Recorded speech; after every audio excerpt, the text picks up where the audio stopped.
நான் கூட ஐயா கிட்ட சொன்னேன், ஐயா அது அறிமுகம் தேவைப்படுகிறது, ஏன்னா ஒவ்வொரு சமூகத்துடைய வரலாறுக்கும் ஒரு அறிமுகம் தேவைப்படுது அப்படின்னு சொல்லி, ஒரு 150 பக்கம் தானே இருக்குது, இதை ஒரு நாளில் படிச்சிடலாம் அப்படிங்கிற ஒரு இதில் நானும் கிளம்பி போயிட்டேன். வண்டி வாகனங்களில் நான் திருச்சி வரைக்கும் போக வேண்டிய பயணம் இருந்தது. போகும்போது படிச்சுட்டு போயிடலாம் அப்படின்னு சொல்லி அந்த புத்தகத்தை எடுத்துகிட்டு போனேன். அப்புறம்தான் புரியுது, இவர் ஒரு கிட்டத்தட்ட ஒரு 500 பக்கத்துக்கு மேலே எழுத வேண்டிய விஷயத்த 150 பக்கத்தில் சுருக்கி கொடுத்து விட்டார். நானும் படிக்கிறேன். ஏன்னா அது நிறைய ஆதாரங்கள் நம்ம மனசில் வந்து பார்த்தீங்கன்னா, ஒரு நமக்குன்னு ஒரு குட அளவு நம்ம அறிவு இருக்குது அப்படின்னா, அந்த குடத்தில் நிரம்புற அளவுக்கு தான் நிரம்பும். ஆனால் இவர் கடல் அளவு வரலாறு கொண்டு வந்து அந்த புத்தகத்தில் வச்சு விட்ருக்காரு. அப்போ ஒவ்வொரு ஆதாரங்கள், கல்வெட்டு சான்றுகள் அப்படின்னா, இவர் அந்த 150 பக்கத்தில் கிட்டத்தட்ட 200க்கும் மேற்பட்ட கல்வெட்டு ஆதாரங்களை காட்டுறாரு. சரி, செயல் சார்ந்த சங்க இலக்கிய செயல் பாடல்கள்னா ஒவ்வொரு பக்கத்துக்கும் 2-3 செயல் பாடல்களை காட்டுறாரு. அப்போ இதை உண்மையிலேயே சொல்கிறேன், படித்து முடிப்பதற்குள் எனக்கு வந்து ஒரு மாதிரி இந்த ரஜினி சொல்லுவார், ஐயோ தலை சுற்றி போயிடுச்சு அப்படின்னு, அந்த மாதிரி தலை சுற்றி போய்விட்டது. ஏன்னா அத்தனை வரலாறு என்பது அந்த புத்தகத்தில், அந்த 150 பக்கத்திற்குள் அவர் முடிந்தவரை எவ்வளோக்கு எவ்வளோ சுருக்கி சொல்ல முடியுமோ அதை சுருக்கி சொல்லிட்டார்.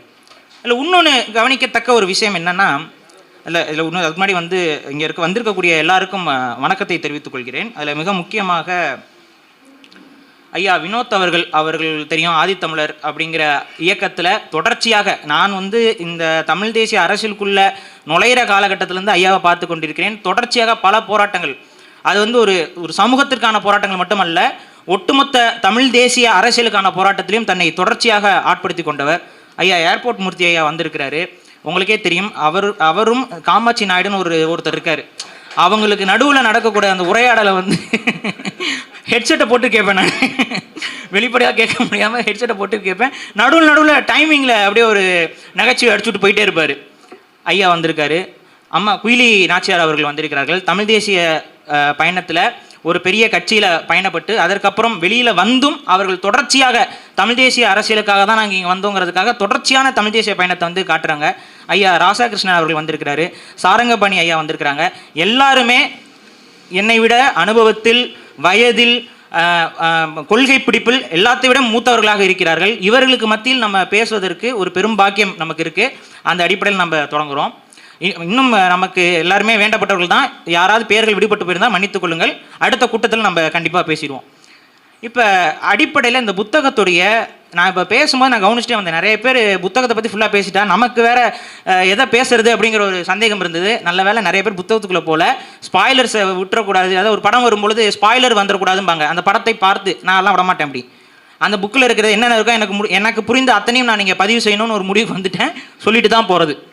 இப்போ அந்த புத்தகத்தில் அடிப்படையாக நிறைய பேர் அந்த புத்தகத்தோட முகப்பை போட்ட உடனே என்கிட்ட கேட்ட கேள்வி, பறையர்கள் என்றால் பெரிய ரை வள்ளின ரகரம் தானே வரும், இந்த பறையர்கள்னு சொல்லி சின்ன ரை போட்டு எழுதியிருக்கிறாங்களே ஏன் அப்படிங்கிற ஒரு கேள்வி வந்து இருந்தது. அதுதான் அந்த புத்தகத்துடைய ஒரு அடிப்படை நாதமே. அந்த ஒட்டுமொத்த புத்தகத்துடைய கருத்தே அந்த கேள்வியில் தான் இருக்குது. ஏன் அப்படின்னு பார்த்தீங்கன்னா, பறையர் அப்படிங்கிற நம்ம எல்லாருக்குமே ஒரு சொல்லப்பட்ட வரலாறு, சொல்லிய வரலாறுன்னா, பறை என்ற இசைக்கருவியை அடித்ததால் அவர்கள் பறையர்கள் அப்படிங்கிற ஒரு யதார்த்தமான ஒரு சொல்ல வந்து தொடர்ச்சியாக நம்மகிட்ட சொல்லிட்டாங்க. அது உண்மையான்னு கேட்டால் அது உண்மை கிடையாது. கொஞ்சம் நம்ம அறிவை பயன்படுத்தி யோசித்து பார்த்தால், ஒரு இசைக்கருவியை இசைக்கக்கூடிய மக்கள் எப்படி ஒரு பெரும்பான்மை சமூகமாக இருக்க முடியும்? ஒரு அவங்களுக்கு தொழில் வந்து இசைக்கருவி தான் அப்படின்னா அவங்க எப்படி பெரும்பான்மையாக இருக்க முடியும்? ஊருக்கு ஒரு குடும்பம் இசை குடும்பமாக இருக்கலாம். ஊரில் ஒரு குடும்பம் இருக்கிறாங்க. இப்போ நம்ம வந்து பார்த்தீங்கன்னா நாதஸ்வரம் வாசிக்கக்கூடியவர்கள் இருப்பாங்க. எல்லா ஊர்லேயும் ஒரு குடும்பம் இருக்கும். அவர்கள் அவர்கள் குடி வழியாக இசை கச்சேரிகள் செய்து கொண்டே வருவார்கள். அவர்களுக்கு என்ற ஒரு தனித்த மரியாதை இருக்கிறது. ஆனால் ஊருக்கு ஒருவர் தான் அந்த தொழிலை செய்ய முடியும். பல பேர் அதை செய்ய முடியாது. அது ஒரு குடும்பம் தான் இருக்கும். ஆனால் பறையர்கள் தானே ஊராகவே இருக்கிறார்கள். அப்படி இருக்கும்போது எப்படி ஒரு தொழிலை மட்டும் இவர்கள் செய்திருக்க முடியும்? இந்த கேள்வியெல்லாம் எனக்கு ஆரம்ப காலகட்டத்திலேருந்து உறுத்தி கொண்டிருந்த கேள்விகள். அப்புறம் தான் எனக்கு புரிஞ்சது, இது வந்து இந்த ஒரு சமூகத்திற்கு 2 பெயர்கள், அதாவது சின்ன ரக வல்லின ரகரம் மெல்லின ரகரம் ரெண்டையும் போட்டு எப்படி ஒரு பெயர் இருக்க முடியும்? அப்போ இதில் ஏதோ ஒரு வரலாற்று திருப்பி ஏதோ ஒரு குழப்பம் இருக்கிறது. இதை பயன்படுத்தி ஏதோ ஒரு சதி நடந்திருக்குங்கிறது எனக்கு உறுத்தி கொண்டே இருந்த ஒரு கேள்வி தான். அந்த கேள்விக்கான பதில் இந்த புத்தகத்தில் முழுமையாக இருக்கிறது. வரை என்றால் வரையர்கள், வரை என்றால் மலைத்தொடர் என்று பொருள். வரைனா மலை. அந்த மலைத்தொடரில் வாழ்ந்த மக்கள்ங்கிறதால் வரையர்கள் என்று அழைக்கப்படுகிறார்கள். அந்த வரை அதுக்கு அடுத்து பறையர்கள் என்று வரப்படுது. அது மட்டும் இல்லாமல் பறை என்றால் நம்ம சொல்கிறோம்ல, நாங்களாம் எவ்வளோ பெரிய பரம்பரை தெரியுமா, எவ்வளோ பெரிய பரம்பரை தெரியுமா? பறை என்பது நமது மூதாதை பெண்ணை குறிக்கக்கூடியது. ஆதி மனிதர்கள் வந்து ஒரு பெண்ணிடம் இருந்து தான் வந்திருக்காங்க. நம்ம எல்லாமே சொல்லலாம் ஆண் ஆண் பெண் சேர்ந்தார் தான் இன்னும் அப்படிலாம் சொல்கிறோம். ஆனால் ஆண் பெண் சேர்வதற்கு முன்பாகவே உயிர் உருவாகுது பார்த்தீங்களா? அங்கேயே பெண் மட்டும்தான் இருக்குது, ஆண் கிடையாது. அங்கேயே பெண் மட்டும்தான் இருக்குது. அந்த பெண்ணால் ஆணுடைய தயவே இல்லாமல் இனப்பெருக்கம் செய்யக்கூடிய உயிரினங்கள் இன்னும் இருக்குது. ஒரு செல் உயிரிகள்லாம் வந்து பார்த்தீங்கன்னா எந்த ஒரு தயவும் கிடையாது, அதுவே பிரிஞ்சுக்கும், அதுவே உயிர் பெருக்கம் செய்துவிடும். அப்போ பெண் என்ற அந்த பாலினம் தான் மூத்த பாலினம். அதனால தான் நமக்கு வந்து பார்த்தீங்கன்னா தேவையில்லாத மார்பகங்கள், நெப்பிள்ஸ் இதெல்லாம் இருக்குது. எதுக்கு இருக்குது? ஆண்களுக்கு அது தேவையற்ற உறுப்புகள். ஆனால் ஆண்கள் பெண் என்ற உடம்பில் இருந்து சில மாற்றங்களோடு உருவானவன் தான் ஆண். பெண்ணுடைய உடலில் இருந்து சிறு மாற்றங்களோடு உருவானவன் தான் ஆண். ஆண் தனித்த ஒரு இதாக உருவாகல ஆரம்ப காலகட்டத்தில். அப்போ பெண் தான் முதன்மை. இதை தமிழர்கள் உணர்ந்திருந்தார்கள். இந்த மனித நாகரிகம் தோன்றும் போது ஆண் பெண் என்ற அந்த பாலினம் எல்லாம் உறுதியாக்கப்பட்டு விட்டது. ஏன்னா மனிதருக்கு முன்பாக இருந்த பரிணாமத்திலே அந்த ஆண் பெண் என்றெல்லாம் வந்துவிட்டது. ஆனால் தமிழருக்கு இந்த உயர்ந்த மெய்யியல் தெரிந்திருக்கிறது, பெண் என்ற அடிப்படை. அப்போ பெண்ணை தான் அவங்களுடைய மூதாதையராக முன்னிறுத்தி கொண்டே இருந்தார்கள். அப்படி முன்னிறுத்தப்பட்ட ஒரு பெண் தான் பறை, பரம்பரைங்கிறோம்ல. அதில் பரன் என்பது ஆண், பறை என்பது பெண். அந்த பறை என்றவள் அவளிடமிருந்து தொடர்ச்சியாக அவளுடைய அடையாளத்தையே தாங்கி வந்து கொண்டு இருக்கக்கூடிய ஒரு சமூகம், ஒரு இனம் பறையர்கள். இதற்கு இந்த விளக்கத்தை இவர் கொடுத்திருக்காரு இந்த புத்தகத்தில். அதற்கு அடுத்து நீங்க பார்த்தீங்க அப்படின்னா இந்த இசைக்கருவி, இதில் வந்து இந்த இசைக்கருவியால் ஏற்பட்ட ஒரு பெயர், அதில் ஏற்பட்ட குழப்பம் என்பது அது ஒரு தவறான குழப்பம்லாம் கிடையாது. ஏன்னா அந்த அந்த அந்த சொல்லுமே புகழ்மிக்க சொல் தான், அதுக்குமே எந்த ஒரு தாழ்வும் கிடையாது இந்த சமூகத்தில். பறை என்றால் மொழி, ஐயா சொல்லியிருந்தார், சாரங்கமணி ஐயா சொன்னது போல பறை என்றால் மொழி, பேசுதல். முதலில் பறைதல் என்றால் பேசுதல்.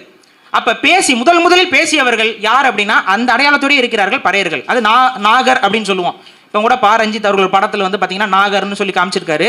நிறைய கருத்து முரண்பாடுகள் இருக்கு. ஆனால் அந்த ஒரு கருத்து உண்மை. தமிழர்கள் யாரு? நாகர்கள் தான். நாகர்கள் வேறு, தமிழர்கள் வேறு கிடையாது. தமிழர்களுடைய பெயருக்கு முந்தைய பெயர், அந்த முந்தைய பெயர் நாகருங்கிற பெயர். அந்த நாகர், பறை இது எல்லாமே ஒரே தொடர்புடைய சொற்கள் தான். அந்த அந்த நாவகர்னா மொழியை முதலில் பேசியவர்கள், பறையர்கள் என்றால் மொழியை முதலில் பேசியவர்கள். அப்போ முதன்மையானவர்கள், முதலில் பேசியவர்கள். அப்போ நாங்கள் யாரு, நீங்கள் யாரு? எல்லாருமே பறையர்கள் தான். யாரெல்லாம் இங்கே பறைந்து கொண்டிருக்கிறோமோ, யாரெல்லாம் பேசி கொண்டிருக்கிறோமோ அத்தனை பேரும் பறையர்கள். இந்த பறையர் என்ற இந்த மூத்த தமிழ் சமூகத்துடைய ஒரு மூத்த கொடி, அந்த குடியில இருந்து தான் எல்லா தமிழின குடிகளும் கொஞ்சம் கொஞ்சமாக கிளைத்து வருகிறார்கள். இது ஏன் கிளைத்து வருகிறார்கள்னு சொன்னால், பால் இருக்கு. இந்த பால் வந்து நீங்கள் ஒரு விஷயம் பண்ணுவேன், அது வந்து பார்த்தீங்கன்னா தயிராக மாறும், தயிர் வந்து மோராக மாறும். மோருக்கு ஒரு தனி குணம் இருக்குது, தயிருக்கு ஒரு தனி குணம் இருக்குது, பாலுக்கு ஒரு தனி குணம் இருக்குது. இப்போ பாலும் தயிரும் ஒன்றுனா ஒன்றும் கிடையாது, ஒரு மாற்றம் இருக்குது. ஆனால் பாலிலிருந்து தான் வந்தது தயிர் என்பது எல்லாருக்குமே தெரியும். தயிர் தானாக வந்து முளைச்சிடாது. அதே போல் பறையர் என்ற இந்த ஆதிக்குடியில் இருந்து வந்தது தான் மற்ற சமூகங்கள் அத்தனையும். என்கிட்ட ஒரு கேள்வி வைப்பாங்க, நீங்கள் வந்து நத்தமான் உடையார் என்று சொல்லிக் கொள்கிறீர்கள், ஆனால் பறையர்கள் வரலாற்றை நீங்கள் பேசிக் கொண்டிருக்கிறீர்கள், நீ ஏன் பறையர் என்று போட்டுக்கொள்ளக்கூடாது? உங்க அப்பா பேர் என்ன? உங்க அப்பா பேர் அவர் சொன்னார் ஒரு பேர், அந்த பேர் அது வந்து நான் கூட இல்லை, என் தம்பி ஒருத்தன் சொல்லிவிட்டான், ஒரு திராவிட வண்டியில் போகும்போது சொல்லிவிட்டான். உங்க அப்பா பேர் என்னன்னே அப்படின்னா அவங்க அப்பா பேர் சொல்லியிருக்காரு. உங்க தாத்தா பேர் என்னன்னே அப்படின்னா அவங்க தாத்தா பேர் சொல்லியிருக்காரு. ஏங்க உங்க தாத்தா உங்களுக்கு அப்பா கிடையாதான்னு கேட்டு விட்டுவிட்டான். ஏன் உங்க தாத்தா பேரை நீங்க போட்டுக்கலாம்ல, அவர்கிட்ட இருந்தாலும் எப்படி இருந்தாலும் வந்தீங்க, தாத்தா பேரை போட்டுக்கலாம்ல. இல்லை, உனக்கு ஒரு பேர் இருக்கு, உங்க அப்பாவுக்கு ஒரு பேர் இருக்கு, அவங்க தாத்தாவுக்கு ஒரு பேர் இருக்கு. அதே தான் இங்கே எனக்கு ஒரு அடையாளம் இருக்கிறது, எனக்கு மூதாதைகளுக்கு ஒரு அடையாளம் இருக்கு, அவர்களுக்கு மூதாதைகளுக்கு ஒரு அடையாளம் இருக்கு, அவர்களுக்கும் ஒரு மூதாதைக்கு ஒரு அடையாளம் இருக்கு. அந்த அடையாளம் தான் பறையர் அடையாளம். அந்த வாழ்வியல் மாறாமல் இங்க நினைச்சா அவங்களாம் இங்க இப்படி மாறிட்டாங்கன்னா அப்ப இவங்களாம் இருக்கிறாங்களே இவங்க என்ன அப்படின்னு கேட்கறாங்க நிறைய பேர். அது அப்படி புரிஞ்சு கொள்ளக்கூடாது. அந்தந்த வழி, இப்ப எடுத்துக்காட்டுக்கு ஒரு மருத்துவம் என்ற அந்த ஒரு படிப்பு வருகிறது. அந்த படிப்புல ஆரம்ப கட்டத்தில் ஒரு வளர்ச்சி இருக்கும், அதுக்கடுத்து ஒரு வளர்ச்சி இருக்கும், அதுக்கடுத்து ஒரு வளர்ச்சி இருக்கும். அதுல நிறைய கைனகாலஜிஸ்ட், அந்த காலஜிஸ்ட் எல்லாம் சொல்றாங்கல்ல. ஆனா பொதுவாக அவர்கள்லாம் யாரு? அவங்க டாக்டர்ஸ் தான். அதுல ஒவ்வொருத்தரும் தனித்துவம் பெற்று வருகிறார்கள். அந்த மாதிரி தனித்துவம் பெற்று வந்த கொள்ளவர்கள் அவங்க சொல்றாங்கல்ல, இந்த துறையில் நான் வல்லவன், இந்த துறையில் நான் வல்லவன், அவங்க பிரிஞ்சுக்கிறாங்க பாருங்க. அது மாதிரியான ஒரு பிரிவு தான். இதற்கு பின்னாடி வந்து ஏற்றத்தாழ்வோ ஒரு எந்தவித கோபமோ தாபமோ எதுவுமே கிடையாது. எல்லா தமிழர்களுக்கும் நாம் எங்கிருந்து வந்தோம் என்ற வரலாறு ஒரு 500 ஆண்டு காலம் வரைக்கும் தெரிந்து கொண்டிருந்தது. அந்த 500வது காலகட்டத்தில் வெளியிலிருந்து வந்தான் ஒருவன், அவன் நம்மை மேலே ஏறி ஆளணும்னு நினைச்சான். அப்ப பிரித்தாளும் சூழ்ச்சி என்றது அவனுக்கு தேவைப்பட்டது. பிரித்தாளும் சூழ்ச்சியை கையாள்வதற்கு இவன் பெரியவன் இவன் சிறியவன் அங்க ஒரு சொல்ல வேண்டிய தேவைப்பட்டது. எதற்கு சொன்னான்? பெரியவன் என்று இவன் யாரெல்லாம் சொன்னானோ அவன் எல்லாம் இவனுக்கு உதவியாக இருக்க வேண்டும். சிறியவன் என்று யாரெல்லாம் சொன்னானோ அவனுடைய தொழிலை இவன் திருட வேண்டும். அதான் உண்மை. யாரெல்லாம் இவர்கள் இங்கே அளவுக்கு அதிகமாக அவருடைய நிலங்களை பறித்து ஒடுக்கினார்களோ அந்த குடிகளுடைய தொழில்களை இவர்கள் திருடினார்கள். அவன் போட்டிக்கு வந்துடக்கூடாது. அப்ப இங்க வராங்க பறையர்கள், கோயிலுக்குள்ள இருக்கிறாங்க, கோயில் நிர்வாகம் அவர்கள் கட்டுப்பாட்டில் இருக்குது. சோழர் காலகட்ட கோயில்களில் பாருங்க, பறையர்கள் தான் அங்க பூசாரிகளாக இருந்திருக்கிறார்கள், பறையர்கள் தான் பார்ப்பனர்கள், பறையர்கள் தான் ஜோதிடம் கணித்துக் கொண்டிருக்கிறார்கள். இன்னைக்கு அந்த தொழிலாம் யாருக்கிட்ட இருக்கு? புரியுதா? ஜோசியக்காரர்கள் அப்படின்னா இன்னைக்கு யார் உங்க மனசுல வருவார்? காலங்காத்தால ஒருத்தர் ஏதாவது சன் டிவியில், நான் சொல்கிறேன் சன் டிவியில் வருது, அவர் யாராக இருப்பார்? தமிழராக இருப்பாரா? இருக்க மாட்டார். இவங்க வெளியிலிருந்து வந்தவங்க, இந்த வெளியிலிருந்து வந்தவங்க அவங்களுக்கு தேவையான தொழில்களை திருட பார்க்கிறார்கள். அப்படி திருட பார்க்கும் பொழுது யாரெல்லாம் அந்த தொழிலை வைத்திருந்தார்கள் பார்க்குறாங்க. அந்த தொழிலை எடுத்துக்கொண்டு இவர்கள் அந்த இடத்தில் அமர்ந்தார்கள். இப்போ அரசருக்கு ஆலோசனை சொல்லக்கூடிய இடத்தில் இருந்த பறையர்கள் எல்லாம் அப்புறப்படுத்தப்பட்டார்கள். அப்போ கண்டிப்பாக ஒரு ரெசிஸ்டன்ஸ் இருக்கும், ஒரு எதிர்ப்பு இருக்கும். அங்கே இருக்கக்கூடிய பறை சமூகம் எதிர்த்து போராடி இருக்கும். போராடிய பறையர்கள் கொல்லப்பட்டார்கள். கொல்லப்பட்டு அதற்கப்புறம் உயிர் தப்பியவர்கள் போதும். ஏன்னா அவங்களுக்கு தெரியும் இது வந்து பாளையக்காரர்களோட ஆட்சி வந்து பார்த்தீங்கன்னா முழுக்க படைகள். எத்தனையோ தமிழ் குடிகள் வந்து அதில் வெளிப்படையாக சொல்லணும்னா தமிழ்நாட்டில் பாதிக்கப்படாத குடின்னு ஒன்று கிடையவே கிடையாது. ஒரு குடி ஒரு இடத்துல ஆண்ட பரம்பரையாக இவர்களுக்கு சாதகமாக இருக்கிறது என்றால் அது அந்த குடியுடைய தலைவன் அந்த காலகட்டத்தில் ஒரு சமரசம் செய்து கொண்டான். இன்னைக்கும் நம்ம எல்லா குடிகளிலும் சில தலைவர்கள் சமரசம் செய்து கொண்டு ஆட்சி அதிகாரத்தில் இருக்கிறாங்கல்ல. அவங்க சொல்வதெல்லாம் கேட்டுக்கொண்டிருப்பார்கள். ஒரு கார் பந்தயம் ஓடிச்சுனா கூட கார்கள் நன்றாக ஓடுகிறது, சக்கரங்கள் நன்றாக சுழல்கிறது, இதை சுழற்றியவர்கள் திராவிடர்கள், இந்த திராவிடத்திற்கு கிடைத்த வெற்றி அப்படின்னு சொல்லிட்டு தந்தை பெரியார் மற்றும் இல்லை என்றால் இங்கே கார் யாராவது ஓட்டி இருக்க முடியுமா? வாகனம் யாராவது செலுத்தி இருக்க முடியுமா? தந்தை பெரியார் வந்தால் தான் நீலாம் சமக்கு சமமா கார் ஓட்டுற அப்படின்னு சொல்லிக்கிட்டு மலிப்பிட்டு போயிட்டு இருக்கிறாங்க. சில நம் இனத்தை சார்ந்த, நம் இரத்தத்தை சார்ந்த நம் சகோதரர்கள், நமக்காக நிற்க வேண்டியவர்கள், நமக்காக பேச வேண்டியவர்கள் சமாளித்து கொண்டு அதிகாரத்தை அனுபவிக்கிறார்கள். அவ்வாறு சமாளித்து கொண்டு அதிகாரத்தை அனுபவித்தது தான் கடந்த 500 ஆண்டுகால சில ஆண்டைகள், சில தமிழ் ஆண்டைகளும் இருக்கவே செய்கிறார்கள் சமாளித்து கொண்டு. இப்போ ஆனால் மனசில் தூங்கும்போது ஒரு குற்ற உணர்ச்சியோடு தான் அவங்களும் தூங்கியிருப்பாங்க. இன்றைக்கி இருக்கவர்களும் இரவில் தூங்கும் பொழுது எவ்வளோ பெரிய குடியை சார்ந்த நாம் இன்னைக்கு இவர்களிடம் கூல கும்பிடு போட்டு எவ்வளோ பெரிய புலமையை, எவ்வளோ பெரிய போராட்டங்களை செய்த நாம் இன்னைக்கு இப்போ புதுசாக முளைச்சி வராங்க. பல நிதிகள் வந்து கொண்டே இருக்கிறது, முளைத்து வருகிறது நிதிகள். உதயநிதி, இன்ப நிதி, துன்ப நிதினு ஏதோ வந்துக்கிட்டே இருக்கு. அந்த நிதிகள் எல்லாருக்கும் கைகட்டி இவர்களுக்கு தான் ஆளுமை இருக்கிறது என்று சொல்ல வேண்டிய கட்டாயம், தேவை, ஒரு உறுத்தல் இருந்து கொண்டு இருக்கும். அந்த உறுத்தல் உங்களுக்கு இருக்குன்னு எங்களுக்கு நன்றாக தெரியும். அதை விட எந்த சமூகத்தை விடுதலை பெறுவதற்காக நாம் இங்கே அரசியல் பேச வந்தோமோ, எந்த சமூகத்துடைய உரிமை இங்கே நிலைநாட்டப்பட வேண்டும் என்பதற்காக நாம் அரசியல் பேச வந்தோமோ, எந்த சமூகத்தின் பெயர் என்பது எனக்கு இழிவல்ல, அதன் அடையாளம் என்று இரட்டைமலை சீனிவாசன் ஐயா அவர்கள் சொன்னார்களோ அந்த சமூக பெயரை யாராவது தூக்கி கொண்டு வந்தால் அவர்களுக்கு செருப்பால் அடியுங்கள் என்று ஒரு தலைவர் பேசினாருங்க. அந்த தலைவருக்கு வாக்கு செலுத்துவது யார் என்றால் அதே சமூகம். அந்த சமூகம் எந்த சமூகம்? இந்த சமூகம். இது எனக்கு புரியல. அந்த சமூகத்தை வாக்குகளை வாங்கிதான் அரசியலில் நீங்கள் நிற்கிறீர்கள். ஆனால் அந்த சமூக அடையாளம் உங்களுக்கு ஏன் குடைச்சலை தருகிறது? ஏன் உங்களால் பெருமையோடு சொல்லிக்கொள்ள முடியவில்லை? திருமாவளவன் யார்? நான் ஒரு பறையர் என்று ஏன் உங்களால் சொல்ல முடியல? பாரிசாலன் சொல்றாங்க, குயிலி நாச்சியார் அவங்க சொல்றாங்க, ராஜா கிருஷ்ணன் அவர்கள் சொல்றாங்க, நாங்களெல்லாம் பறையர் குடியே கிடையாது, அதிலிருந்து கிளைத்த குடி. நாங்கள் கூட சொல்கிறோம் நாங்கள் பறையர்கள் என்று. ஆனால் உங்களால் சொல்ல முடியவில்லை. சொல்பவர்களையும் வந்தால் செருப்பால் அடிங்கள் என்று சொல்கிறார். ஆனால் அதற்கு பதிலாகத்தான் புறநானூற்று பறையர்கள் என்ற இந்த புத்தகத்தை வடிவமைச்சிருக்கிறாருன்னு தோணுது எனக்கு. ஏன் அப்படின்னா, வேறு வடிவமைச்சது வரைக்கும் பரவாயில்ல, புறநானூற்று பறையர்கள்னு போட்டு அதுக்கு முன்னாடி ஒரு ஃபோட்டோ போட்டிருக்காரு பாருங்க. ஒரு பறையர், ஒரு வீரர், கையில் ஒரு ஈட்டி, ஒரு யானை மேலே ஏறிக்கிட்டு வராரு. இது எனக்கு என்னமோ யாரையோ நீங்கள் மனசில் வச்சுக்கிட்டே பண்ண மாதிரியே இருக்கு. யாரையோ மிரட்டும் துணியில் அந்த போஸ்டர் இருக்கு. அப்போ இதுதான் புரிதல், நம்மளுடைய இன அடையாளம், நமக்கு பெருமை. ஏன்னா பெருமை இல்லாத ஒரு விஷயத்தை வந்து நீங்கள் செய்ய மாட்டீர்கள், அதை போற்ற மாட்டீர்கள், அதை ஒரு அடையாளம்னு சொல்லிக்க மாட்டீங்க. இப்போ என்னோட அடையாளம், இப்போ நான் வந்து கொஞ்சம் ஒரு ஹைட் கம்மியாக இருக்கேன், நான் மிக ஹைட் கம்மியாக இருக்கிறேன் அப்படின்னு சொல்ல மாட்டேன். அது ஒரு பெருமைக்குரிய விஷயமாக எனக்கு தெரியாது. ஆனால் குடி அப்படி கிடையாது. அந்த குடி வந்து பெருமைக்குரிய ஒரு விஷயம், எல்லாருக்குமே அது பெருமைக்குரிய விஷயம். நம் முன்னோர்கள்னாவே அது பெருமைக்குரிய விஷயம் தானே. உங்கள் தாத்தா உங்களுக்கு பெருமைக்குரியவரா இழிவுக்கானவரா? எல்லாருமே பெருமைக்கானவர். ஆனால் அதை நீங்கள் சொல்லக்கூடாது, அதை நீங்கள் பேசக்கூடாது. அதை பற்றி பேசுவது, அதை பற்றி அது கதை, அது சார்ந்த விவாதங்களை எழுப்புதல், எப்படி எல்லாம் ஒடுக்கிட்டான் எப்படி ஒடுக்கிட்டான்னு எவனுமே சொல்லலை, யாருமே சொல்லலை. எப்படி ஒடுக்க முடியும்? ஒரு பெரும் கூட்டமாக இருக்கிறார்கள், அவர்களை ஒடுக்கி விட்டார்கள். ஒரு டைரக்டர் சொல்றாரு, ஒரு மாபெரும் சூழ்ச்சியின் அடிப்படையில் அப்படின்னு பேசுறாரு. அந்த மாபெரும் சூழ்ச்சி என்ன? அந்த சூழ்ச்சி எங்க நடந்துச்சு? அதுக்கான ஆதாரம் என்ன? சொல்றது இல்ல. எங்கெங்கயோ சுத்திட்டு போறாங்க, பௌத்தத்துக்கு போறாங்க, எங்கெங்கயோ போறாங்க. அப்பதான் புரிஞ்சது, இவர்கள் மறைப்பது ஒரு கிட்டத்தட்ட ஒரு 500 ஆண்டு கால வரலாற்றை கஷ்டப்பட்டு மறைக்கிறாங்க. ஏன் அவ்வளவு கஷ்டப்பட்டு மறைக்கணுமா? ரொம்ப வெளிப்படையா தெரியுது. பூலித்தேவனுடைய இது விழாவிற்கு இங்க 144 தடை. பூலித்தேவனுடைய விழாவிற்கு 144 தடை. ஏன்? பூலித்தேவன் சாதியவாதியா? பூலித்தேவன் இந்த நாட்டுடைய விடுதலைக்காக போரிட்டவன். அவனுடைய விழாவுக்கு எதற்கு 144 தடை போடுவது திமுக அரசு? அதே திமுக அரசு திருமலை நாயக்கர் விழாவிற்கு எந்த தடையும் போடல, வாழ்த்து சொல்லுது. ஏன்?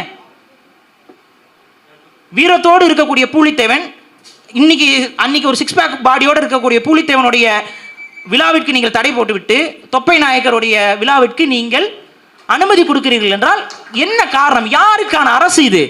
தமிழர்களுக்கான அரசா இது? வடுகர், தெலுங்கர் அதை சொன்னா அவங்களுக்கு கோச்சுக்குவாங்க. திராவிடர் வேற என்ன? திராவிடம்னா தெலுங்கர் தான், வேற ஒன்றும் இல்லை. உங்களுக்கு சந்தேகம் என்றால் திராவிட matrimony.com போங்க. தெலுங்கு பிராமணர்கள் தான் திராவிடர்கள், வேற யாரும் கிடையாது.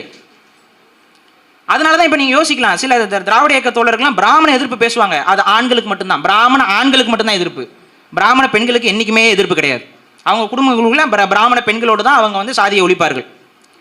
இதான் அப்படி வாழ்ந்துகிட்டு இருக்கிறாங்க. இவர்கள் உண்மையாக பிராமண எதிர்ப்போ, இவர்களுக்கு உண்மையாக ஆரியம் சார்ந்த ஒரு இதோ எதுவுமே கிடையாது. அவர்களுக்கெல்லாம் உண்மையாக இருந்திருந்தால் தெலுங்கு என்ற மொழி எவ்வாறு உருவாயிருக்கும்? சமஸ்கிருத கலப்பு ஏற்பட்டதால் தானே தெலுங்கு. மலையாளம் எப்படி உருவாயிருக்க முடியும்? சமஸ்கிருத கலப்பு ஏற்பட்டதால் தானே மலையாளம். கன்னடம் எப்படி உருவாயிருக்க முடியும்? சமஸ்கிருத கலப்பு ஏற்பட்டதால் தானே கன்னடம். அவர்களுக்கு உண்மையாகவே அந்த ஆரியனை எதிர்த்து நிற்பாட்டணுங்கிற அந்த ஒரு துணிவு, அந்த தெளிவு இருந்தால் அவர்கள் அதை செய்திருப்பார்களா? அவர்கள் அதை செய்ய தவறிவிட்டார்கள். அவர்களுக்கு அடையாளத்தை இழந்து விட்டார்கள். ஏதோ ஒரு காலத்தில் தமிழர்களாக வாழ்ந்தவர்கள் தான் அடையாளத்தை இழந்து இன்னைக்கு மாறி மருவி இன்னைக்கு தமிழர்களுக்கு எதிரான பகையாகவே மாறி நிற்கிறார்கள், சுற்றி பகையாக மாறிவிட்டார்கள். அப்ப இந்த வரலாறு என்பது தேவையாக இருக்கிறது. இதுல என்னன்னா, தமிழர்லாம் ஒன்று கூடினாதான் இவர்கள் எல்லாம் நாம் வெற்றி கண்டு தமிழ்நாட்டை தமிழர் ஆள முடியும்னு நம்ம சொல்றோம். அப்ப தமிழர்லாம் ஒன்று கூடுதலுக்கு நமக்கு இங்க தேவை என்னன்னு பாத்தீங்கன்னா, தமிழராக ஒன்று கூடணும். தமிழராக ஒன்று, ஆமாங்க, தமிழராக ஒன்று கூடணும், தமிழராக ஒன்று, எல்லாம் தமிழராக. அப்பதான் ஒருத்தன் நடுவில் கேட்டான், யார் தமிழர் அப்படின்ட்டான். யாருமே பதில் சொல்லல. பதில் சொல்வதற்கு தயங்குறாங்க. தமிழ் தேசியம் பேசுறோம், தமிழ்நாட்டை தமிழர் ஆளணும்னு பேசுறோம், இவரெல்லாம் தமிழர் இல்லைன்னு சொல்றோம். எப்படி கண்டுபிடிச்சிங்க? எதை வச்சு கண்டுபிடிச்சிங்க? இந்த ஒரு பக்கம் வந்து பாத்தீங்கன்னா சாதிகள் இல்லையடி பாப்பா அப்படின்னு சொல்லி பேசிட்டு இருக்கிறது, சாதிகளை ஒழிக்கணும்னு பேசுறது, அதுக்கப்புறம் இந்த பக்கம் இடஒதுக்கீடு வேணும்னு பேசுறது. எனக்கு இதுதான் இன்னைக்கு வரைக்கும் புரியல. சாதிகளை ஒழித்து விட்டால் இடஒதுக்கீடு எப்படி தருவ? சொல்லு, யாராவது சொல்லு. சாதிகளை ஒழிச்சிட்டோம், சாதி ரீதியான இடஒதுக்கீடு எப்படி தருவ? அப்ப இடஒதுக்கீடு வேண்டாமா? நான் சொல்றேன், இடஒதுக்கீடு வேணும். தமிழ் சமூகம் மட்டும் இல்லை, இந்தியாவில் இருக்கக்கூடிய அத்தனை பழங்குடி சமூகங்களுக்கும், இந்தியாவில் இருக்கக்கூடிய அத்தனை பூர்வகுடி சமூகங்களுக்கும் ஒரே தீர்வாக இருக்கக்கூடியது இடஒதுக்கீடு தான். இடஒதுக்கீடு விட்டுற முடியாது. அப்ப அந்த இடஒதுக்கீடு எதை வச்சு கொடுக்குற? இவர் இப்படி இருக்கிறாரு, இவருக்கு மூக்கு இப்படி இருக்கு, இவருக்கு வாய் இப்படி இருக்கு, இவருக்கு மீசை இப்படி இருக்கு, அதனால இவர் அப்படின்னு சொல்ல போறியா? இவர் இந்த குடியில பிறந்திருக்காரு, இவர் பறையர், இவருக்கு ஒரு இது, இவர் வன்னியர், இவருக்கு ஒரு இடஒதுக்கீடு, இப்படிதானே கொடுக்க முடியும்? அப்ப சாதியெல்லாம் ஒழிச்சிட்ட, எப்படி இடஒதுக்கீடு கொடுப்ப? அப்ப சாதியை ஒழிக்கணும், இல்ல சாதி இடஒதுக்கீடு கொடுக்க கூடாது, ரெண்டும் எதிரெதிராக நிற்பார்கள். ஆனா நோக்கம் என்னன்னு பார்த்தா, இந்த பக்கம் பிராமணர்களும் என்ன சொல்றாங்க, இடஒதுக்கீடு கூடாதும்பாங்க, இவர்களும் இடஒதுக்கீடு கூடாது என்பதற்காக தான் இப்படி ஒரு கதை. அப்ப சாதியை ஒழிக்க முடியுமானா ஒழிக்க முடியாது, ஒழிக்க முடியாது. அவ்வாறு அவர்கள் ஒழித்தார்கள் என்றால் அது இன அழிப்பு. அதை முதல்ல புரிஞ்சுக்கோங்க. ஒரு சாதியை ஒழிக்கிறார்கள் என்றால் அது இன அழிப்பு தான். இங்க எல்லாரும் சாதி ஒழிப்பு சாதி ஒழிப்புன்னு பேசுறாங்கல்ல, எந்த சாதியை ஒழிக்க போறீங்க? முதல்ல ஒரு லிஸ்ட் கேளுங்க அவங்ககிட்ட. சாதி ஒழிப்பு சரிங்க, என்னென்ன சாதியெல்லாம் ஒழிக்கலாம்னு திட்டம், ஒரு குறைந்தபட்ச திட்டமா, ஒரு 5 ஆண்டு கால திட்டமா, ஒரு 3 சாதிகளை ஒழிக்கலாம். முதல்ல அந்த 3 சாதிகளை எதை தேர்ந்தெடுக்கிறீங்க? இந்த கேள்வியை கேட்டுருங்க. ஒழிக்க முடியுமா? அப்ப இந்த சாதிய மனநிலை, அப்புறம் நீங்க அப்படி தப்பா புரிஞ்சுக்கிறீங்க. இது மனநிலை, சாதிய மன. என்னங்க சாதிய மனநிலைனா, ஆண்டான் அடிமை என்று இங்க இருக்கிறாங்க, தீண்டத்தகாதவன் என்று பார்க்கறாங்க, வர்ணாசிரம கோட்பாட்டை ஏற்கிறாங்க, இதெல்லாம் சாதிய மனப்பான்மை. இப்ப இதெல்லாம் ஒழிக்கணுமா? ஆமா ஒழிக்கணும். இது சாதிய மனப்பான்மை. இந்த சிந்தனையை ஒழிக்கணும். எப்படி ஒழிப்பீங்க? நான் தாழ்த்தப்பட்டவன் சொன்னால் ஒழியுமா? நான் தாழ்த்தப்பட்டவன்னா சரி ஒழியுமா? நீங்க எப்படி இன்ட்ரடியூஸ் பண்ணிக்கிறீங்க? நான் தாழ்த்தப்பட்டவன், நான் தாழ்த்தப்பட்டவன், எப்படி ஒழியும்? அப்படி நீங்களே தான் அந்த சிந்தனையை விதைக்கிறீங்க. இங்க இருக்கக்கூடிய ஒவ்வொருத்தருக்கும் நீங்க அந்த சிந்தனையை விதைப்பீங்க, அப்புறம் ஒழிக்கணும்னு பேசுறீங்க. அப்போ இவர்களுடைய செயல்பாடு முழுக்க முழுக்க முரண்பட்ட செயல்பாடுகள். அப்போ இவங்க நோக்கம் இவர்களுக்காக வேலை செய்யவில்லை, யாருக்கோ வேலை செய்கிறார்கள். இவங்களுக்கெல்லாம் வேலை செய்யல. இதில் எந்த ஒரு சொல்யூஷனும் கிடையாது. இதில் இங்கே என்ன சிந்தனையை உருவாக்கணும்? எந்த குடியும் எந்த குடிக்கும் தாழ்ந்ததில்லை, எந்த குடியும் எந்த குடிக்கும் உயர்ந்ததும் இல்லை, எல்லா குடியும் சமம். இதை பேசுங்கன்னா வாயே திறக்கிறது இல்லை, வாயே திறக்கிறது இல்லை. எல்லா குடியும் சமம் சொல்வதற்கு என்ன தயக்கம்? குடின்னு பேசினா அது குடினாவே சாதி தாங்க, குடினாவே சாதி தாங்க. அவர் சாதி யார் கொண்டு வந்தா? பிராமணர்கள் கொண்டு வந்தாங்கங்க. இதுதான் கதை. இந்த கதை தான் சொல்லிக்கொண்டே இருக்கிறார்கள். பிராமணர் இன்று முதல் நீங்கள்லாம் பறையர்கள், இன்று முதல் நீங்கள்லாம் வன்னியர்கள், இன்று முதல் நீங்கள்லாம் கோணார்கள், இன்று முதல் நீங்கள்லாம் உடையார்கள் சொன்னாங்களா? அப்ப பிராமணர்களுக்கு முன்னாடி இந்த குடிகள்லாம் இல்லையா? அப்ப பிராமணருக்கு முன்னாடி தொல்காப்பியம் கிடையாதா? பிராமணருக்கு முன்னாடி தமிழினம் கிடையாதா? பிராமணருக்கு முன்னாடி தமிழர்கள் தொழிலே செய்யலையா? பிராமணருக்கு முன்னாடி தமிழெல்லாம் குரங்கா உட்காந்துட்டு இருந்தானா? இந்த கேள்வி இருக்குல்ல. பிராமணருக்கு முன்னாடி தமிழ் என்ன?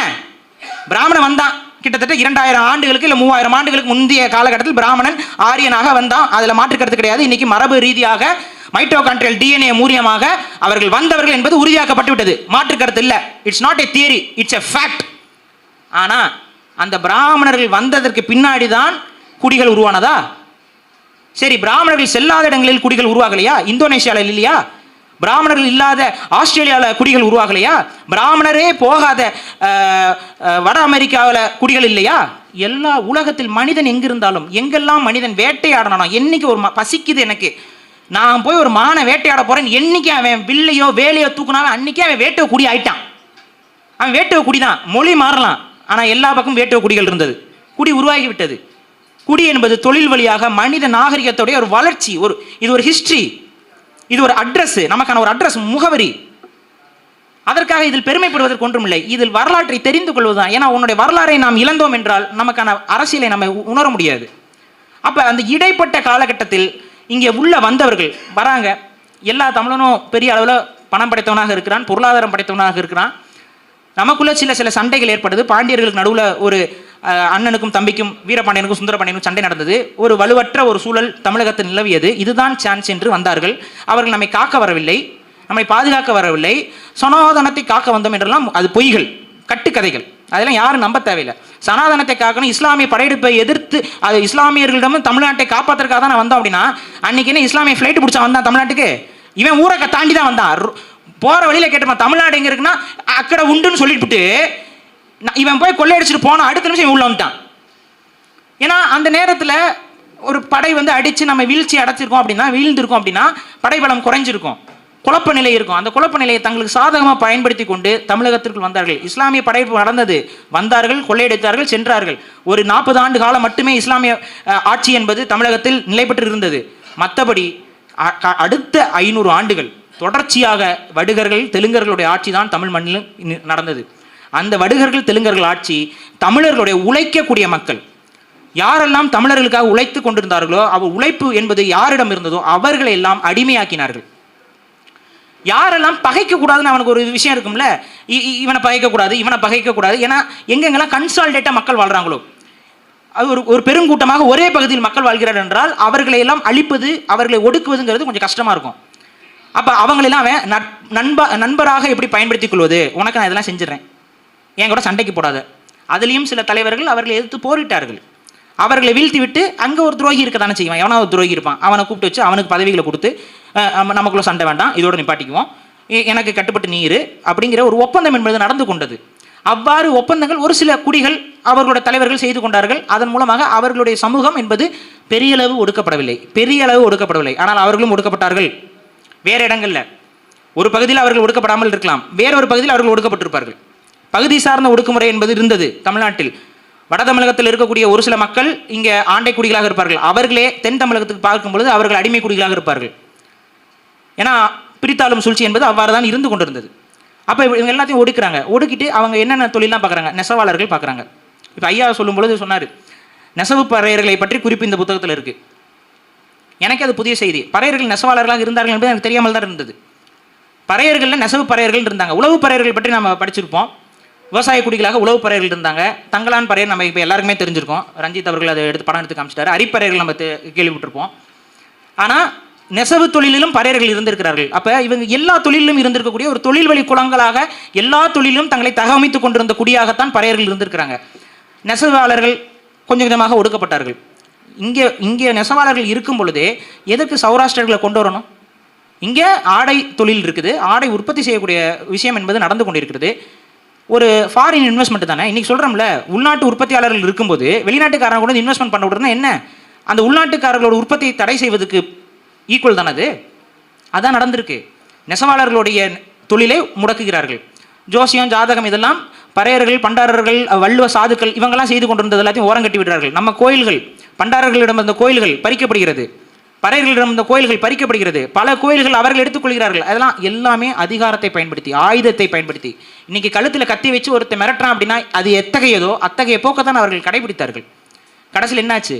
எல்லா மக்களிடமிருந்து உரிமைகள், அடுத்து பெரும்பான்மையாக நாம் இழந்தது நிலம். நிறைய பேர் புரிஞ்சுக்கிறீங்க. அன்னைக்கு சோழர்கள் காலகட்டத்தில், பாண்டியர்கள் காலகட்டத்தில், சேரர்கள் காலகட்டத்தில் எல்லாம் ஊராட்சி முறை என்பது இருந்தது. அங்கே நிலம் மக்களுக்கு சொந்தம், மன்னனுக்கு சொந்தம் இல்லை. மன்னனுக்கு நிலம் சொந்தமே அல்ல. மன்னன் அந்த நிலத்துடைய வரி உரிமையை மட்டுமே பெற்றிருந்தான். நல்லா கவனிக்கணும்.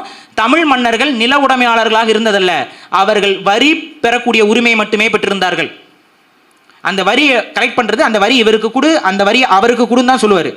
அவர் அந்த நிலத்துக்கு உரிமையாளராக அவர் சொல்லிக் கொண்டதில்லை. அங்கே ஊராட்சி இருக்கும், ஊராட்சி தலைவர்கள் இருந்தாங்க, குடையோலை முறை இருந்தது. ஒரு ஆரம்ப காலகட்ட ஜனநாயக முறையை சோழர்கள் கடைபிடித்தார்கள். இதுதான் தமிழர்களுடைய ஊராட்சி முறை. அதையெல்லாம் ஒழித்து விட்டு பாளையப்பட்டு முறை வருகிறது. பாளையப்பட்டு முறையில் மக்களுக்கு நிலம் இல்லை, சொந்தம் இல்லை, மக்களுக்கு நிலம் இல்லை. எல்லா நிலமும் விஜயநகர பேரரசுக்குரியது. அப்போ நம்மளாம் யார்? நீங்கள் எல்லாம் கூலிகள். அதற்கு முன்பெல்லாம் வந்து பார்த்தீங்கன்னா ஒரு 10 மூட்டை நெல் நமக்கு வருதுன்னா அந்த 10 மூட்டை நெல்லை ஒரு மூட்டையோ இல்லை 2 மூட்டையோ நம்ம அரசனுக்கு கொடுத்துருவோம் வரியா, மற்ற அத்தனை மூட்டையும் என்கிட்ட இருக்கும். ஆனால் அது மாறி பாளையப்பட்டு முறை வந்தது பொழுது 10 மூட்டை நெல்லும் அவருக்கு. உனக்கு என்ன தேவை? நீ வாழ்றதுக்கு என்ன தேவை? ஒருபடி அரிசியா வாங்கிட்டு போ. நிலவுடைமையாளராக இருந்த சமூகங்கள் பலவும் நிலமற்றவர்களாக மாறினார்கள். இன்னைக்கு நில உடைமை சமூகம்னு சொல்லிக்கிட்டு இருக்கக்கூடிய பல சமூகங்கள் உண்மையில் நில உடைமை சமூகம் அல்ல. நான் தெளிவாக சொல்லிக் கொண்டிருக்கேன். என்னுடைய சமூகமும் கூட பிற்காலத்தில், அதாவது வெள்ளையர்கள் வந்த காலகட்டத்தில் உழைப்பினால காட்டை திருத்தி அதிலிருந்து நிலங்களை எடுத்துக்கொண்டோம். விவசாய நிலங்களாக நஞ்சை பூமியாக இருந்த தஞ்சை டெல்டா பகுதி, திருச்சி பகுதிகள், இதில் இருந்த இன்னைக்கு அங்கெல்லாம் யார் இருக்கா? அங்கே விவசாய சங்கங்கள் தலைவர்கள் யார் இருக்கான்னு நீ போய் பாருங்க, தெரிஞ்சிடும் உங்களுக்கு. 1000 ஏக்கர் 2000 ஏக்கர் என்ற நிலப்பரப்புகள் எல்லாத்தையும் அவர்கள் வைத்துக் கொண்டிருந்தார்கள். கடைசி வரைக்கும் அவங்க தான் வச்சுருந்தாங்க. அதெல்லாம் இல்லாமல் விரட்டி விடப்பட்ட முன்னோர்கள். இப்போ எனக்கெல்லாம் குலதெய்வம் அரியலூரில் இருக்குது, என் ஊர் திண்டுக்கல்லில் இருக்குது, தர்மத்துப்பட்டி. எப்படி ஏதோ ஒரு காலத்தில் முன்னோர்கள் விரட்டி விடப்பட்டிருக்கிறாங்க. என்னுடைய குடும்ப வரலாறு, என்னுடைய சமூக வரலாறு என்னது ஊரில் என்ன சொல்கிறாங்கன்னு பார்த்தீங்கன்னா, அங்கே ஒரு கோட்டை அமைத்துக் கொண்டு காட்டில் வாழ்ந்தார்கள்னு போட்டிருக்கு. காட்டில் இருந்திருக்கிறாங்க. யானைகள் சூழ்ந்த காடு திண்டுக்கல் பகுதியில், அந்த காட்டை அழித்து திரும்ப விவசாய பூமியாக மாற்றி அப்புறம் தான் விவசாயம் செய்ய ஆரம்பிச்சிருக்காங்க. அப்போ ஏதோ ஒரு காலகட்டத்தில், அநேகமாக ஒரு 16ஆம் நூற்றாண்டு இல்லை 17ஆம் நூற்றாண்டு காலகட்டத்தில் அரியலூர், பெரம்பலூர் பகுதியிலிருந்து எனது முன்னோர்கள் விரட்டி விடப்பட்டிருக்கிறார்கள். எதனால், யாரால் விரட்டி விடப்பட்டிருப்பாப்ப? அப்படி வந்து தான் திரும்ப ஒரு காட்டை பிடிச்சி அந்த காட்டில் ஒரு ஊரை உருவாக்கியிருக்கிறாங்க. இதுதான் வரலாறு. இன்னைக்கு பல சமூகங்களுக்கு அதான் வரலாறு. யாருக்கெல்லாம் குலதெய்வம் உங்கள் சொந்த ஊரில் இல்லாமல் வேற ஊரில் வேற டிஸ்ட்ரிக்டில் இருக்கோ அத்தனை பேரும் உங்கள் முன்னோர்கள் ஏதோ ஒரு போரில், எப்படி ஈழத்தமிழர்கள் இன்னைக்கு உலகம் முழுக்க பரவி தஞ்சம் அடைந்து கொண்டிருக்கிறார்களோ அதே போல நமது முன்னோர்களும் அந்த காலத்தில் தஞ்சம் அடைந்தவர்களே. நாமளும் அகதிகள் தான். இன்னைக்கு திமுக ஐடின்னு சொல்லுதுல, அகதி, நாங்களும் அகதிகள் தான். என்னுடைய தாய் நிலம்னு அப்படி பார்த்தா என்னோட முன்னோருடைய தாய் நிலமே என் குலதெய்வம் தானே. என் குலதெய்வங்கிறது என்னோட முப்பாட்டன், ஏதோ ஒரு கால முப்பாட்டன். அவன் அரியலூரில் இருக்கான், ஆனால் நான் எங்கே இருக்கேன்? திண்டுக்கல் மாவட்டத்தில் இருக்கேன். எவ்வளோ தூரம் என்னோட முன்னோர்கள் கடந்து வந்திருக்காங்கன்னு பாருங்க. இது எல்லா சமூகத்திற்கும் பொருந்தும், எல்லா குடும்பத்திற்கும் இது பொருந்தும். நமது மண்ணிலிருந்து, நம்ம தாயகத்திலிருந்து உயிருக்கு பயந்து அச்சப்பட்டு விரட்டி அடிக்கப்பட்டிருக்கிறோம். எல்லா குடிகளுக்கும் இது பொருந்தும். அப்போ இங்கே ஒடுக்கப்பட்டவர், தாழ்த்தப்பட்டவர் என்றால் யார்? தமிழர்கள் தான். அதனால தான் தமிழ்நாட்டை தமிழரால் ஆள முடியல. இன்னைக்கு தமிழ்நாட்டை தமிழர் ஆளணும்னு பேசும்பொழுதுதான் அவர்கள் வன்முறைவாதிகளாகவும், இது ஒரு அடிப்படை ஜனநாயக உரிமை. என் குடும்பத்திற்கு நான் தலைவனாக இருக்கணும், இல்லை பக்கத்து வீட்டுக்காரன் நான் தான் தலைவனாக இருப்பேன் வரான். இது எவ்வளோ பெரிய அவமானம் நமக்கு, எவ்வளோ பெரிய இழுக்கு. பக்கத்து வீட்டுக்கார, நீ பக்கத்து வீட்டில் போ, நீ வரியா வந்தியா, ஏதோ விழாக்கு வந்தியா, பொங்கல் உருண்டையா ஏதோ உருண்டையா கொடுக்குறோம், சாப்பிட்டு இரு, பிரச்சனை இல்லை. ஆனால் உன் குடும்பத்தையே நான் தான் வழி நடத்துவேன், உன் குடும்பத்துக்கு நல்லது கெட்டதை நான் தான் பண்ணுவேன். உன் குடும்பத்தில் இன்னைக்கு உன் வீட்டு பெண்கள் ஜாக்கெட் போடுறாங்களா, அதுக்கு நான் தான் காரணம்னு சொல்றியே. அவங்க ஜாக்கெட் போடாமல் போனதுக்கு காரணம் யாரா? உன் முன்னோர் தானடா. உன் முன்னோர் தானே. ஜாக்கெட்டை போட்டது நீ வந்து சொன்ன, சரி. ஜாக்கெட்டை பிடுங்கினது யாரு? பிடுங்கினது யாரு? நான் தான் பார்க்குறேனே. என்னுடைய ஓவியங்களில், சோழர் கால ஓவியங்களில், பாண்டியர் கால ஓவியங்களில் ரவிக்கையை பற்றியான குறிப்புகள் இருக்கு. ரவிக்கை இருக்கே, போட்டிருக்காங்களே, அங்கே இருக்கக்கூடிய ஆடல் மகளிர்லாம் போட்டிருக்காங்களே. எப்படி காணாம போச்சு? நீ என்னை அடிமைப்படுத்தின. கண்ணு முன்னாடி இருக்க வரலாறு தான் கேரளத்தில். கேரளத்தில் என்ன பண்ணாங்க? திருவாங்கூர் சமஸ்தானம் என்ன பண்ணுச்சு? அங்கே மார்பு கச்சை போட்டிருந்தாங்க. மார்பு கச்சை, அது ஜாக்கெட் கிடையாது, மார்பு கச்சை. மார்பு கச்சை போடக்கூடாதுன்னு சொல்லி ஒரு இது. அப்ப நீ தான் என்னை அடிமையாக்கினாய். என்னை வந்து வேணும்னே என் சமூகத்தை, தமிழ் சமூகம், இவர்கள் என்ன எல்லாத்திலையும் பண்பட்டவனா இருக்கான், இவன் பண்பட்டவனா இருக்கக்கூடாது, இவனுடைய கல்வியை பிடுங்கிட்டான், கல்வியை படிக்கக்கூடாதுன்னு சொல்லி தடுத்துட்டான். சமண கல்வெட்டம்லாம் அதுதான். கல்வியை பறிப்பதற்காக நடந்த விஷயங்கள் தான் அத்தனையும். கல்வியை பறித்து விட்டு என்னை அறிவற்றவர்களாக மாற்றி அந்த தொழில் வழி மட்டும் மாட்டிடுச்சு. அந்த தொழிலை அவங்ககிட்ட இருந்து பறிக்கணும். அவங்கள வெளியில இருக்க தொழில் செய்யக்கூடிய ஆட்களை கொண்டு வந்து குடியமர்த்தினான். நம்மளுடைய தொழிலை விட நீங்க பாருங்க, குயவர் இருக்காரு, தமிழ் குயவர்கள் இருக்கிறாங்க, ஊருக்கு இருக்கிறாங்க. ஆனா கன்னடத்தை தாய்மொழியாக கொண்ட குயவர்கள் எப்படி ஏன் வந்தாங்க? தமிழ்நாட்டுக்குள்ள எப்படி வந்தாங்க? குடியமர்த்தினா, திட்டமிட்ட குடியேற்றம். நெசவாளர்கள் இருக்கிறாங்க, அதுக்கு சௌராஷ்டிரர்கள். அப்படி இந்த பக்கம் வாங்க. ஒவ்வொரு சமூகத்திற்கும் இணையான வேற்று குடிகளை கொண்டு வந்து குடியமர்த்தி இன்னைக்கு அவர்களுக்குள்ளேயும் குழப்பத்தை ஏற்படுத்தி இன்னைக்கு அவர்களை வரலாற்றை மாற்றி புராணங்களை எழுதி வச்சு இவன் தமிழன் இல்லை, தமிழர்கள், தமிழ் குடியை சார்ந்தவர்கள் தமிழர்கள் என்றான். யாரும் தமிழர் இல்லையா? யார் தமிழர் அப்படின்னா ஆதி தமிழர்னு ஒரு குரூப் அலையுது. இப்போ அவர் தான் தமிழர், ஆதி தமிழர். கேட்டா அதியமான் வம்சம் நாங்கள். எப்படிங்க சொல்றீங்க? நாங்க பாருங்க அதியர், அருந்ததியர். டேய், நீ அருந்ததியர் என்றால் நீ இது வரைக்கும் நட்சத்திரத்தை வச்சு தானே சொல்லிட்டு இருந்த. அருந்ததி நட்சத்திரத்தை வச்சு ஏதோ புராணம் சொல்லிட்டு இருந்த. இன்னைக்கு அதியர்னு வருதான். அந்த அதியர் யாருன்னா அதியமானுடைய வம்சமா. எதுக்கு இந்த பொய் வரலாறு? வீட்டில் தெலுங்கு, இப்ப அது தெலுங்கு கிடையாதான், அது தமிழுக்கு மூத்த வடிவமா. பாத்தீங்களா? தெலுங்கு வந்து தமிழுக்கு மூத்த வடிவமா பேசுறாங்க. நான் கேட்கிறேன், உன்னுடைய அடையாளத்தை ஏன் இழக்கிற? நான் தெலுங்கர், நான் படையெடுத்து வந்தேன், விஜயநகர பேரரசு படைத்தளபதியாக வந்தேன், நான் தான் மதுரை வீரன் சொல்லி வீரத்தோட சொல்லு, மதுரை வீரன் நான் தான். அப்ப கேட்பான்ல, மதுரை வீரன் வீரத்தோட தான் இருந்தான். ஆனா அவனை மாறுகால் வாங்கியது யாரு? மதுரை வீரனை மாறுகால் வாங்கியது யாரு? திருமலை நாயக்கரா? திருமலை நாயக்கர் வாங்குறாரு மாறுகால். எதற்காக வாங்குறாரு? அவர் சமூக பெண்ணை, அவர் மகள், சிலர் சொல்றாங்க மகள்னு சொல்றாங்க, சிலர் சொல்றாங்க மனைவின்னு சொல்றாங்க, தெரியல நமக்கு. அது வரலாற்று குழப்பம் இருக்கிறது, மகளா மனைவியா என்று தெரியவில்லை. அந்த குழப்பம் இன்றளவுக்கும் திராவிடர்களுக்கு இருக்க தான் செய்யுது, அது பிரச்சனை இல்லை. ஆனா மகளோ இல்ல மனைவியோ அவங்கள காதலிச்சுட்டாங்களாம், அதனால மாறுகால் வாங்கியிருக்காங்க. அது ஒரு சாதி ஆணவ படுகொலை. மதுரை வீரனுக்கு நடந்தது சாதி ஆணவ படுகொலை. அந்த மதுரை வீரனோட வம்சம்னு சொல்லிக்கொண்டு யார் மேல உனக்கு கோபம் இருக்கணும்? யார் மேல கோபம் இருக்கணும்? உன்னை மாறுகால் வாங்கியவர்கள் இன்னைக்கு அதிகாரத்தில் இருக்கிறார்கள், அவர்கள் தான் ஆண்டையாக இருக்கிறார்கள். உன்னுடைய சமூக நிலைக்கு இன்னைக்கு காரணம் அவர்கள் தான், தமிழர்கள் கிடையாது.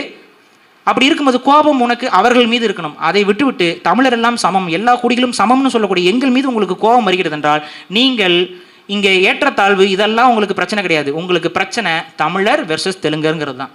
நாமெல்லாம் தெலுங்கர், தமிழர்கள்லாம் தமிழ் குடிகளாக ஒன்றிணைந்து விட்டார்கள் என்றால் நாளை இந்த அதிகாரத்தை நம்மால வந்து பகிர முடியாது, நம்ம வந்து பிறமொழியாளர்னு கண்டுபிடிச்சிருவாங்க. அப்ப வரலாற்றை மறைங்க. இப்ப திராவிடர்கள் யாரு? வரலாற்று அடிப்படையில் பறையர்கள் திராவிடர்கள். ஆதி திராவிடர்னா தமிழர்கள், ஆதி தமிழராக இருக்க வேண்டிய பறையர்களை ஆதி திராவிடர்னு மாத்துறது, ஆதி தெலுங்கராக இருக்க வேண்டியவர்களை இங்கே ஆதி தமிழர்னு மாத்து. இது எவ்வளோ பெரிய நயவஞ்சக சதி திட்டம். இந்த சதி திட்டங்கள் குடி அரசியலுக்குள்ள நடந்து கொண்டே இருக்கிறது. இதை நாம் விட்டுட்டு அவங்க அரசியல் செய்யறது இதுல தான். இதை நாம் உணர்ந்து கொள்ளாமல், நம் குடி வரலாற்றை உணர்ந்து கொள்ளாமல் நம்ம வந்து தமிழ் தேசியம் இல்லை, நம்ம இனத்திற்காக எந்த ஒரு போராட்டத்தையும் எந்த ஒரு விடுதலையும் நம்ம பெற்றுவிட முடியாது. இல்லை, இறுதியாக ஒரு கருத்து, இந்த புத்தகத்தில் நான் வியந்து பாராட்ட வேண்டிய ஒரு விஷயம் என்ன அப்படின்னா, இந்த புத்தகத்தில் 150 பக்கங்கள் இருக்கிறது. அந்த 150 பக்கங்களில் ஒரு இடத்தில் கூட வேற ஒரு தமிழ் சமூகமோ வேற மாற்று மொழி சமூகமோ ஒரு இடத்தில் கூட தரக்குறைவாக இல்லை இழிவாக இல்லை சொல்லவே இல்லை. ஒரு இடத்துல கூட சொல்லலை. பல சாதிய நூல்கள் நான் படித்திருக்கிறேன், குடி சார்ந்த வரலாறு சார்ந்த பல சாதிய நூல்களை நான் படித்திருக்கிறேன். ஏதாவது ஒரு இடத்துல அவர்கள் ஏதோ ஒரு சமூகத்தின் மீது அரசியல் காழ்ப்புணர்ச்சி கொண்டு ஏதாவது ஒரு விமர்சனத்தை செஞ்சிருவாங்க. ஆனால் இந்த புத்தகத்தில் ஒரு இடத்தில் கூட அது இல்லை. அதை விட சிறப்பான ஒரு விஷயம் என்னன்னா, பறையர் எழுதிய புத்தகத்திற்கு படையாச்சி இங்க வாழ்த்துறை எழுதுகிறார் என்றால் வந்துருச்சா தமிழ் தேசியம், வந்துருச்சு தமிழ் தேசியம். இதை தவிர்த்து வேற என்ன? அதுதான் இந்த புத்தகத்துடைய சிறப்பு. இந்த புத்தகத்தை எல்லாரும் படியுங்கள், முடிந்தவரை பரப்புங்கள். நீங்கள் விழாக்கு போகும்போது, நண்பர்கள்ட்ட போகும்போது கொண்டு போய் கொடுங்க. அப்பதான் அந்த புரிதல் வரும், சமத்துவம் வரும். பறையர்கள் யார் என்று இதில் தமிழக அரசுக்கு நம்ம ஒரு கோரிக்கை வைக்கிறோம். இங்கே உண்மையாகவே சாதிய ஏற்றத்தாழ்வு ஒழிய வேண்டும் என்றால் இந்த சாதிகள் எப்படி உருவானது, இந்த குடிகள் எப்படி உருவானது என்ற பாடத்திட்டம் என்பது தமிழக நூட்களில் இருக்க வேண்டும். ஏன்னா நீ சொல்லிக் கொடுக்கலன்னா வேற ஒருத்தன் சொல்லிக் கொடுப்பான், அவன் தப்பா சொல்லி கொடுத்துட்றான். தமிழக அரசு சொல்லிக் கொடு, சொல்லு. நீ பறையர்னா யாருன்னு சொல்லு, கம்மாளர்னா யாருன்னு சொல்லு, கோனார்னா யாரும் சொல்லு, நாடார்னா யாருன்னு சொல்லு, அவர்களுக்கு இழைக்கப்பட்ட அநீதிகள் என்னன்னு சொல்லு, அந்த அநீதிகளிலிருந்து தமிழக அரசு அவர்கள் எப்படி மீட்கிறதுன்னு சொல்லு. இதை நீ சொல்லிக் கொடுக்க வேண்டும், பாடத்திட்டத்தில் வைக்க வேண்டும். வரலாற்று பாடத்திட்டத்தில் இதெல்லாம் இருக்கணும். இதெல்லாம் படித்தால் சமத்துவம் என்பது தானாக மனதில் வந்துவிடும். அவ்வாறுதான் தமிழர் வரலாற்றை படிக்கும் போது தான் சமத்துவ சிந்தனை எனக்குள்ள வந்தது. அதே சிந்தனை தமிழக வரலாற்றை மாணவர்கள் படிக்கும்போது அவர்களுக்கும் வரும்னு சொல்லி இந்த 100 சொல்ல நான் பேசிட்டே போயிடும் போல. ஒரு மிக முக்கியமான விஷயம், பறையர்கள் இங்கே சோழர், இந்த புத்தகத்தில் இன்னொரு சிறப்பு, சோழர்களை பற்றியோ பாண்டியர்களை பற்றியோ அவர்களுடைய குடி சார்ந்த வரலாற்றை பற்றி எந்தவித ஆய்வும் இந்த புத்தகத்தில் டிஸ்கஸ் செய்யப்படலை. டிஸ்கஸ் செய்யலாம், தப்பு கிடையாது. ஆனால் அதில் நிறைய சர்ச்சைகளான கருத்துக்கள் இருப்பதனால அதை நூலாசிரியர் அவர்கள் தவிர்த்திருக்கிறார் என்பதை நான் உணர்ந்து கொண்டேன். அப்போ அந்த டிஸ்கஷன் அப்படிங்கிறது தவிர்த்து விட்டு செல்கிறார். நான் என்ன சொல்கிறேன்னா, நீங்கள் பாண்டியருக்கோ சோழருக்கோ சேரருக்கோ உரிமை கொண்டாடுவதுங்கிறதெல்லாம் கடந்து நான் ஒன்று சொல்லுகிறேன். இந்த பாண்டியர்களும் சோழர்களும் சேரர்களும் காலமெல்லாம் கட்டியது கோயில். அந்த காலமெல்லாம் கட்டிய கோயிலில் வழிபட்டது லிங்கம். அந்த லிங்கம் யாருடைய வடிவம் என்றால் அது சிவபெருமானின் வடிவம். அந்த சிவபெருமானே பறையர் தான். அந்த சிவபெருமானே பறையர் தான். தென்னாடுடைய சிவனே போற்றி, எந்நாட்டிற்கும் இறைவா போற்றி, அவரே நாதப்பறையினர். இதுதான் வரலாறு, இதுதான் உண்மை. இதை மாணிக்க வாசகர் ஒத்துக்கிட்டாரு, பாரிசாலன் ஒத்துக்கிட்டேன், எல்லா தமிழக மக்களும் ஒத்துக்கொள்வார்கள் ஒரு காலத்தில். அது ஒத்துக்கொள்ளும் பொழுது இங்கே பல சாதியவாத சிந்தனைகள் ஒளிந்து சமத்துவம் என்பது நிச்சயம் நிகழும். வாழ்க தமிழ், ஆள்க தமிழர், வாழ்க பறையர். எல்லாரும் சொல்லுங்க, வாழ்க பறையர், வாழ்க பறையர்.